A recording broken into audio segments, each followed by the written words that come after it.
नमस्कार, आवाज मीडियाच्या बातमीपत्रात आपलं स्वागत। मी सुनीता शिंदे। जे पाहिले तेच दाखवणारे प्रखर दयाने चालू घडामोडींचा आढावा घेण्यासाठी पाहूयात आजच्या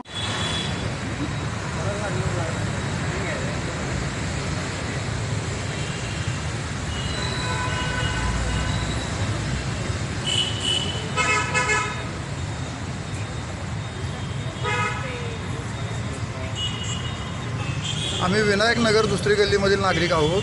आमच्या भागात ड्रेनेजची व्यवस्था झालेली नाही आहे। जाणून बुजून ड्रेनेजची व्यवस्था आमचा भाग सोडून इतर दोन्ही गल्लीत पूर्णपणे ड्रेनेज रस्त्याची व्यवस्था पूर्णपणे झालेली आहे। त्यासाठी आम्ही आयुक्त साहेबांना निवेदन देण्याकरता आलेलो आहोत। तर दुसरी गल्ली प्रभाग क्रमांक 18 मधील आम्ही सर्व नागरिक आलेलो आहोत। आमच्या भागात ड्रेनेजची व्यवस्था झालेली नाही आहे। त्या पूर्ण प्रभाग 18 मध्ये फक्त आमची एकच गल्ली वगळलेली आहे। त्यामुळे आम्ही त्याच्यासाठी आयुक्त साहेबांना निवेदन देण्याकरता आलेलो आहे। आयुक्त साहेबांनी तुम्हाला काय सांगितलं? आयुक्त साहेबांनी आम्हाला तोंडी आता आश्वासन दिलेलं आहे की तुमच्या भागात आम्ही येतो आणि मंगळवारी किंवा बुधवारी येऊन तुमच्या भागात सर्वे करतो। त्यानंतर त्या संबंधित अधिकाऱ्यांना बोलवून तुमच्या भागाचे काम करण्याकरता आश्वासन दिलेलं आहे।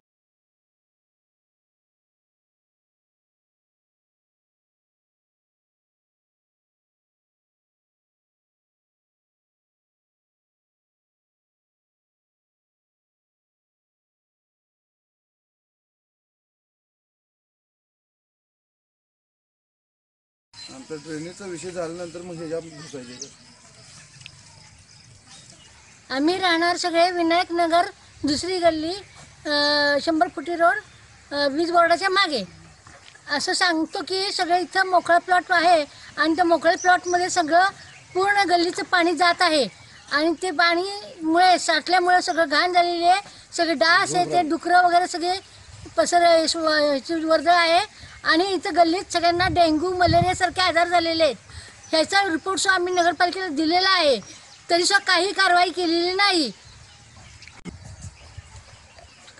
मी आयुक्तांना भेटलेलो आहे ह्या संदर्भात, परंतु आता आमचा अशी परिस्थिती असताना आमच्या इथलं गटार आणि भुयारी गटारी होणं महत्त्वाचं आहे, ते अद्याप झालेलं नसल्या कारणानं आम्हाला अत्यंत त्रास होतोय। हा त्रास आम्ही कुठवर करणार?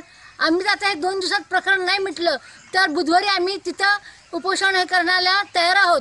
आमची तयारी पूर्ण झालेली आहे, मंगळवार लागलाच पाहिजे।